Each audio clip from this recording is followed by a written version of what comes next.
Bueno, esta es básicamente. Es decir, entre el dictador y el dictado, la mediación es intelectual, es el letrado, o es el escriba, es el siguiente. La diferencia entre el dictador y el escribano es que el dictador solamente usa la voz, que su voz es una voz sustancial, auténtica, es la voz de su persona, es la voz de su cuerpo, es la voz de su deseo, es la voz que dicen muchas veces, es la voz que crea la realidad. La escritura es lo insustancial, es una escritura instrumental, es una escritura vacía. El Patiño no sabe lo que escribe, es completamente inconsciente y completamente estúpido y completamente vacío. Esa es la relación, voz y escritura, es voz sustancial, escritura vacía, pero al mismo tiempo una relación obviamente vertical de poder. Él es el amo, el dictador es el amo, el escribiente, el intelectual, el letrado es el esclavo. Bueno, ahora les voy a simplemente contar otro aspecto formal. Espero que pueda entrar en algunos de los detalles. La configuración formal de esta novela. Esta novela es un collage, es un collage maldito, o sea, uno se pierde, es un caos, un laberinto de papeles, es un laberinto de escrituras. Hay 5 escrituras, no, hay 7 escrituras, hay 7, bueno, hay un montón, no las voy a leer porque hay tantas que he perdido la cuenta. O sea, es decir, que la novela es una novela discontinua, es como un collage de textos. Y además entre un texto y otro no existe una concordancia. ¿Entienden lo que quiero decir? Esto es importante. Primero voy a especificar qué clase de texto. Hay un texto principal, o sea, hay un texto que es dominante, que es el tipo es la escritura transcrita por Patiño. Por tanto, es el texto que traduce la voz del dictador en escritura. Y es un texto dual, a veces es difícil, es demoniadamente complicado porque no se sabe si el que habla es el dictador o es el Patiño, que también transcribe sus propios comentarios idiotas. O sea, el Patiño es un patán. Pero en cualquier caso, ese es el texto principal que contiene, digamos, la estructura narrativa principal y que hace el libro, a pesar de su apariencia caótica o de su estructura caótica, de collage caótico, hace que de todos modos el libro tenga un hilo conductor y tenga una coherencia contradictoria y multifacética y polifónica, pero de todos modos es un libro legible, aunque es difícil, un poco difícil, pero es.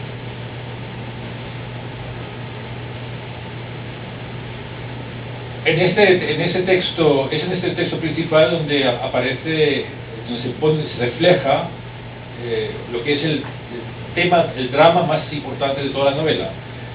Bueno, más allá, o sea, ahora yo voy a abandonar el tema político. O sea, el drama fundamental es político, claro, es la historia de la configuración de la nación soberana y de la caída el derrumbe, el desmoronamiento de esta nación soberana. Pero en el plano digamos, el plano analítico, el plano reflexivo, esta tensión política y social se traduce por una constante tensión entre la oralidad y la escritura. Yo no voy a poder entrar en los detalles, pero simplemente quiero decir que hay unas páginas geniales en el análisis de este conflicto, porque Roa Bastos tiene la genialidad de integrar una discusión filosófica, una discusión política sobre el papel del letrado, una discusión filosófica sobre la gramatología o contra la gramatología, y al mismo tiempo introduce elementos de la cultura chamánica guaraní, en la cual también se habla del papel cosmológico fundador del orden del cosmos y del orden de la ciudad de la escritura. Así que es una cosa muy importante que integra esos tres elementos. Bien, o sea que básicamente tenemos este discurso central, que es un discurso dual, porque todo el tiempo es una confrontación entre el dictador y Patiño, entre el amo y el esclavo, y entre la oralidad y la escritura y la tensión entre ambas. Luego hay un segundo nivel, que son las circulares perpetuas. Las circulares perpetuas es un documento realmente, histórico. O sea, el doctor Francia, una de sus características o una de sus locuras consistía en una de las peculiaridades de su modo de regentar o de gobernar el país era que constantemente, entonces no había internet, no mandaba emails, pero constantemente enviaba circulares perpetuas. Y en esas circulares perpetuas se decidían una cantidad de cosas, desde problemas domésticos, que había un litigio de tierras o que una señora estaba peleando con su vecina por algún problema absolutamente idiota, hasta problemas políticos, como podría ser las invasiones del territorio por los argentinos u otras cosas por el estilo. Las circulares perpetuas son una especie de, o sea, fungen como una especie de crónica, de análisis, es un documento, como es un documento oficial, es allí en las circulares perpetuas donde tenemos una información, digamos así, una documentación historiográfica. O sea, el autor Roa Bastos las construye basándose en parte en las verdaderas circulares perpetuas, pero las construye, digamos, como una documentación de archivo, las coloca como si fueran documentos de archivo verdadero, obviamente es fake, de archivo, y que ilustran aspectos muy concretos y por así decirlo, oficiales del gobierno del dictador Francia. Existe una tercera escritura, o sea, un tercer tipo de texto, que es el llamado cuaderno privado.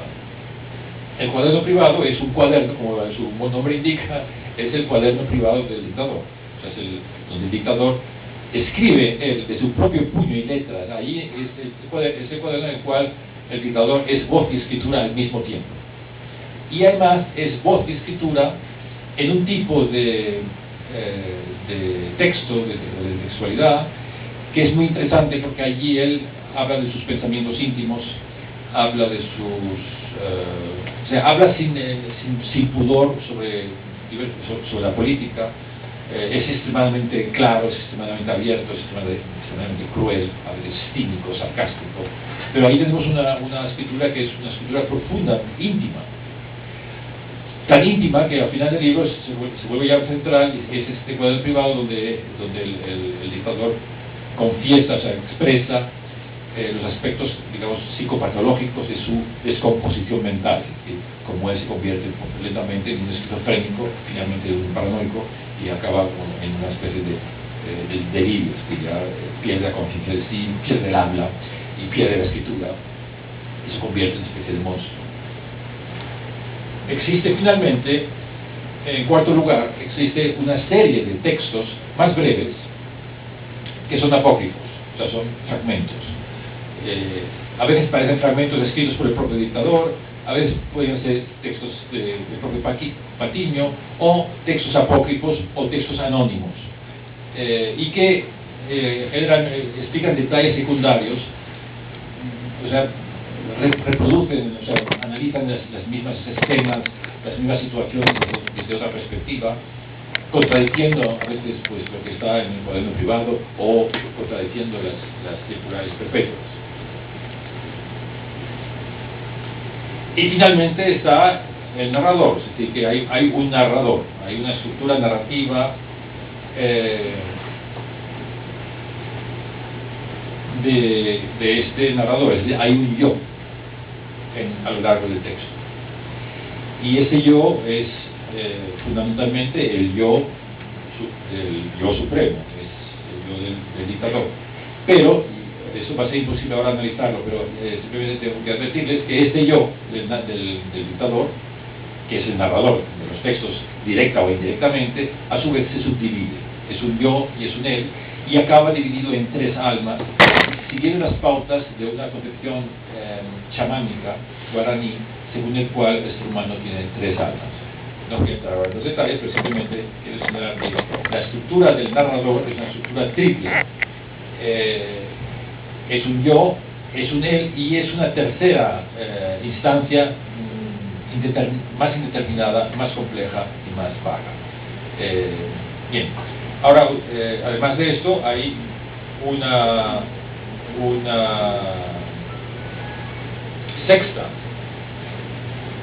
sexta figura que es digamos así, el narrador real, el autor del libro, que también aparece en el texto. Y eso es muy interesante porque el real narrador del libro se esconde detrás del texto y asume en el texto la función de compilador.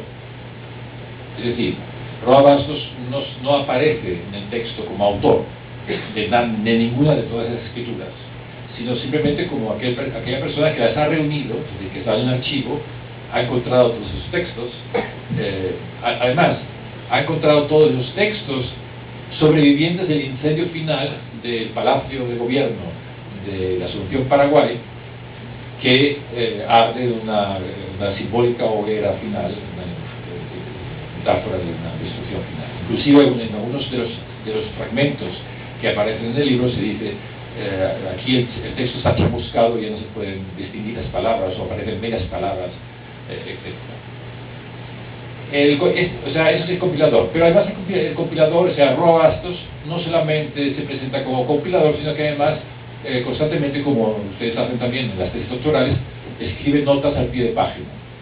Es decir, que hay un sexto texto, un sexto texto, además de los textos del dictador, o sea, del texto personal, el texto dictado, etc. Hay un sexto texto que son las notas al pie de página del propio Roa Bastos, o sea, como compilador hace notas.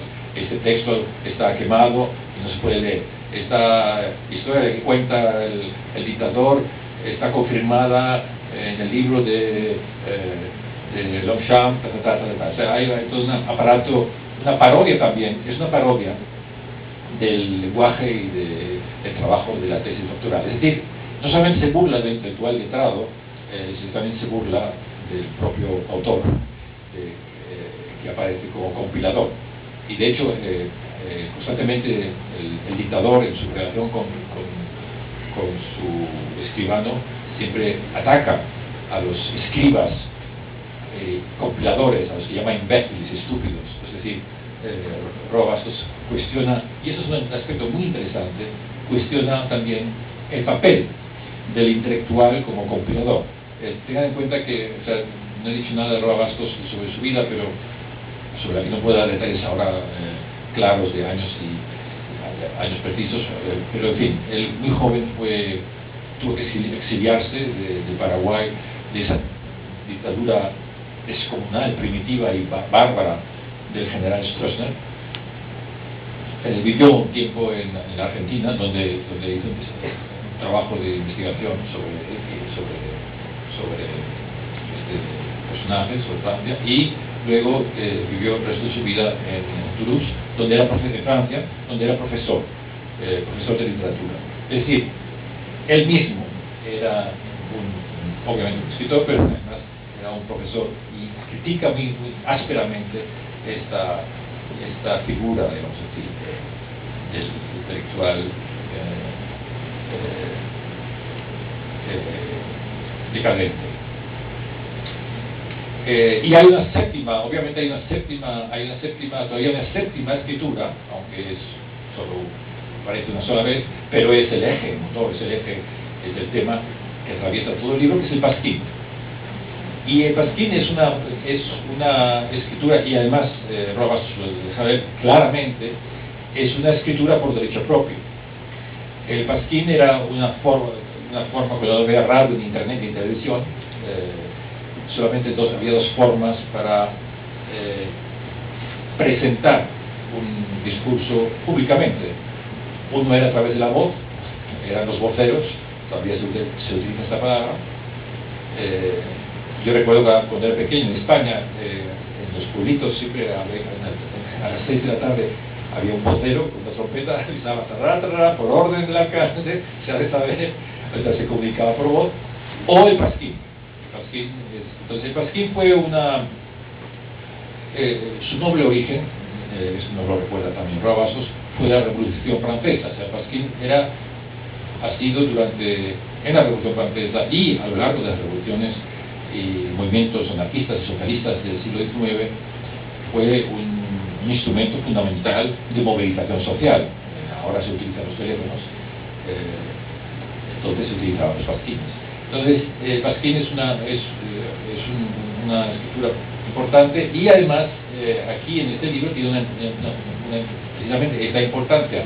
El Pasquín lo utilizaba el propio doctor Francia, el dictador perpetuo, como él se autollamó, lo utilizaba para movilizar a la población de Paraguay en torno a las diferentes objetivos políticos y sociales de su reforma agraria y de sus interminables acciones o transformaciones sociales y políticas que llevó a cabo este dictador.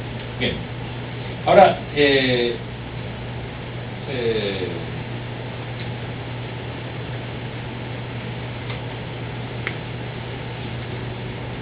les voy a leer dos cosas. En primer lugar, desde el punto de vista meramente formal, desde el punto de vista ahora compositivo, ¿cuál es qué busca o qué pretende o qué permite, por qué Roa Bastos emplea esta forma tan complicada, esta escritura de collage, esta división en 7 tipos de escritura? Bueno, en primer lugar, eso es importante. Si fuese gratuito, obviamente tendríamos que decir, bueno, entonces esto es una pendejada, eso es realismo mágico. No es gratuito. Logra dos cosas. En primer lugar, al multiplicar las escrituras, multiplica hasta el infinito las perspectivas. Es decir, tantas voces, tantas miradas. Al multiplicar las perspectivas, puede dar una visión no unilateral de la figura del doctor Franco. Y eso es muy importante.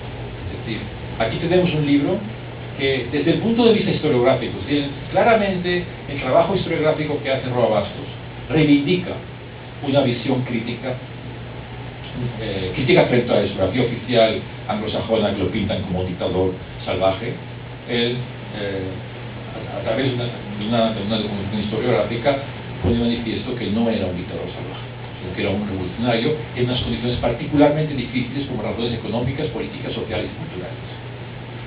Tanto es así que hay la cita no la voy a leer, pero en fin, encontré una cita de un historiador norteamericano que reconoce que la visión anglosajona de la historiografía científica hasta la publicación del libro, que era absolutamente negativa con respecto a esta figura, a partir de la novela corrigió, es decir, a partir del carácter científico, o sea, de la documentación científica de Roa Bastos, ha corregido esta visión unilateral.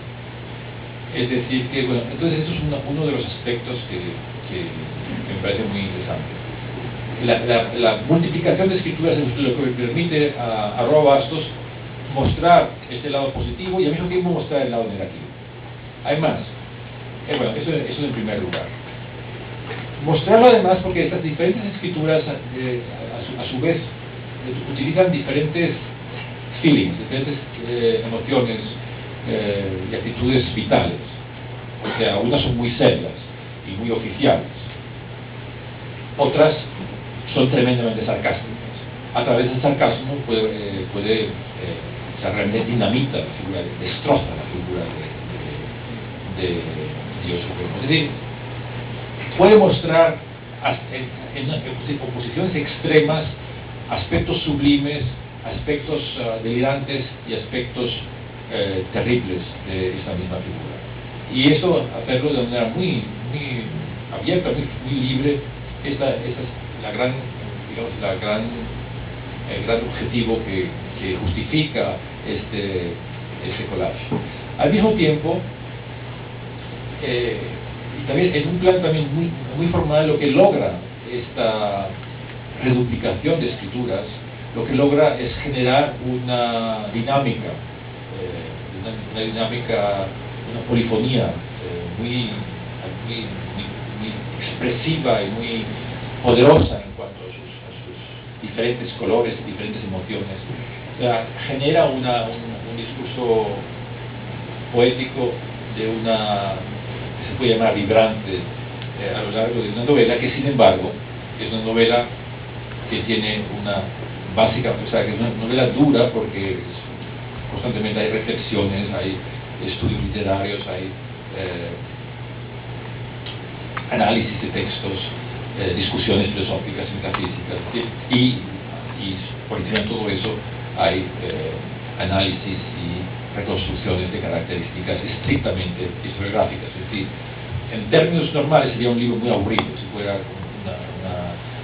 como es una historiografía muy científica, muy rigurosa, se vuelve dura. A través de esta polifonía de voces se vuelve extremadamente vivaz. Y en tercer lugar,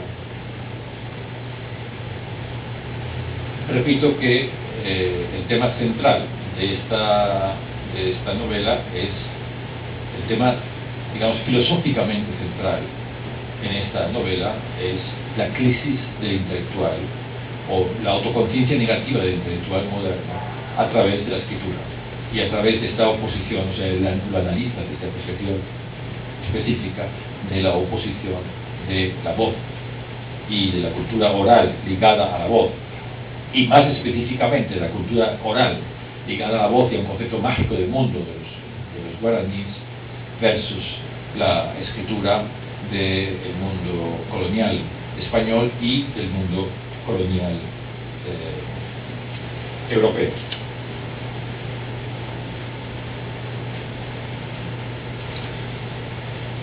Bueno, hay se podría decir una última conclusión introductoria, y es este collage, este polifacetismo o esta polifonía de voces lo que permite es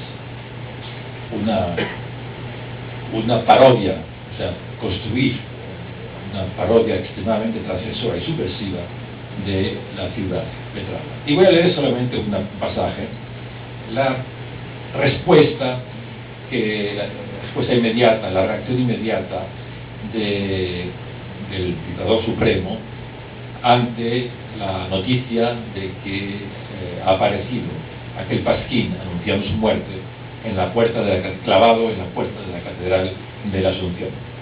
Entonces, leo aquí esa cita que es, obviamente, la cita que la voz del dictador dicta a Patiño.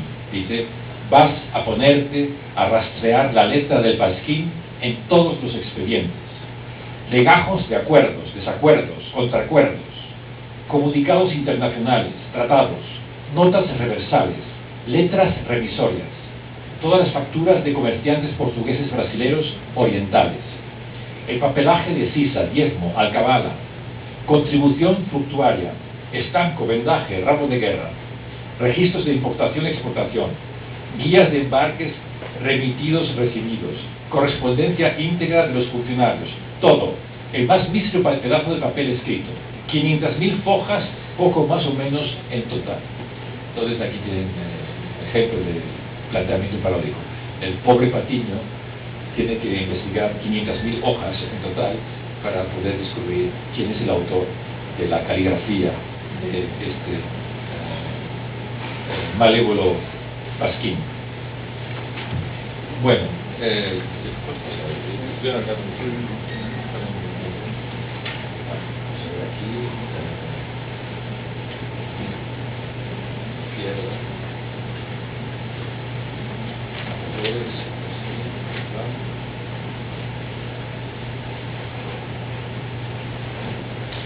he olvidado un paralelo que puede ser para ustedes quizás elocuente, que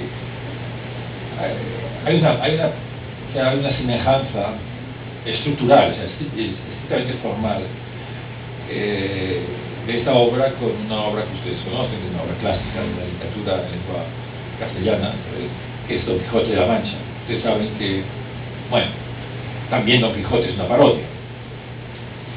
Sí, y esta estructura paródica de Quijote está presente explícitamente varias veces.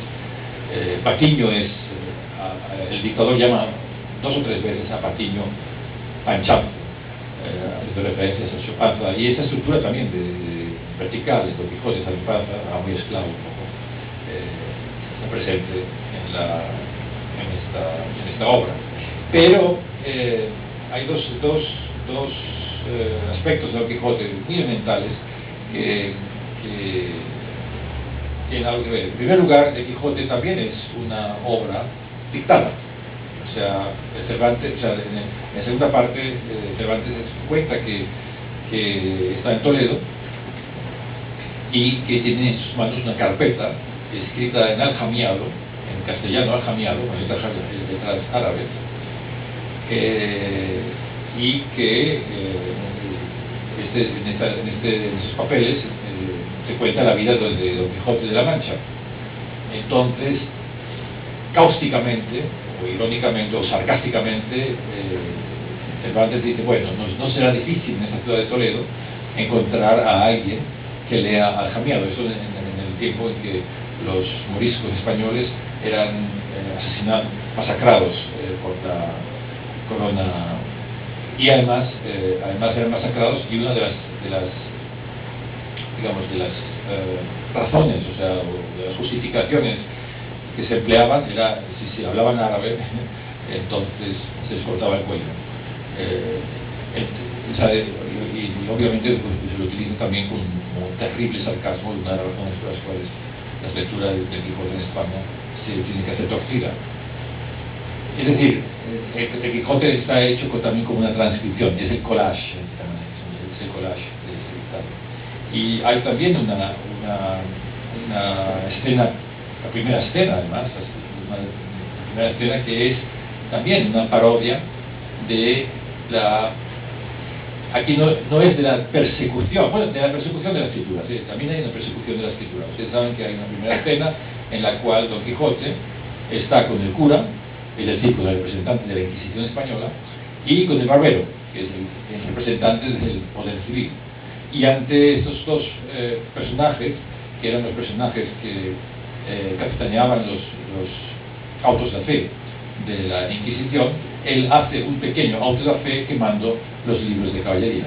Ustedes recordarán que es una escena muy divertida porque al principio hace comentarios de los libros y dice por qué son libros terribles y que deben ser quemados, pero a medida que van al fuego, a llegar al quinto, al sexto libro, él ya no tiene tiempo de quemarlos, de comentarlos, y al final ya los tira todos en masa. Entonces, o sea, esta dimensión, esta crítica de esta parodia de la escritura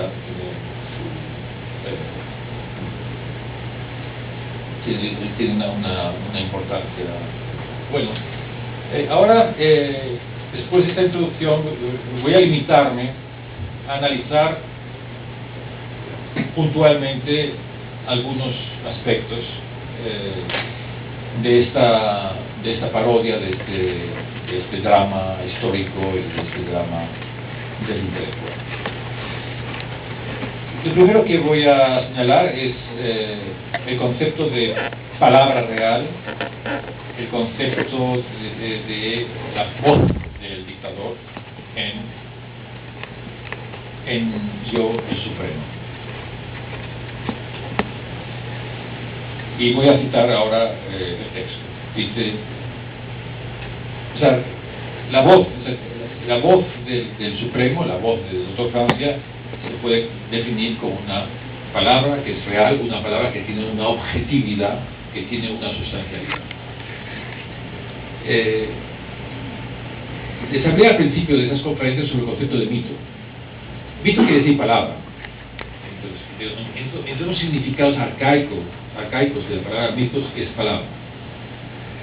El mito es una palabra, pero es una palabra. Recuerden la definición que hicimos el primer día a propósito del Macunaíma con Mercedes. Era mito es una historia vivida, es un relato vivido. Ahora voy a corregir. Mito no solamente es un relato, mito ya es una palabra que es real.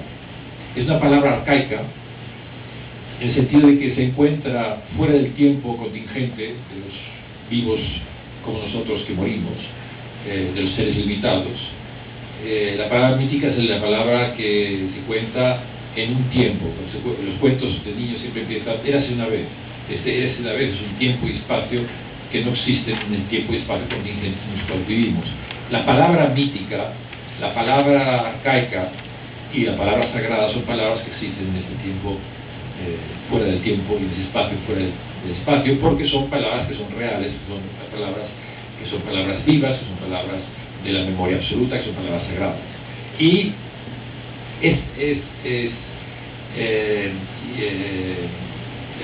Roa Bastos recoge esta tradición, que es una tradición chamánica, y la recoge explícitamente de mitologías guaraníes que no tengo tiempo ahora de citar, para definir la característica diferencial de la voz del dictador con respecto a nuestras voces meramente humanas.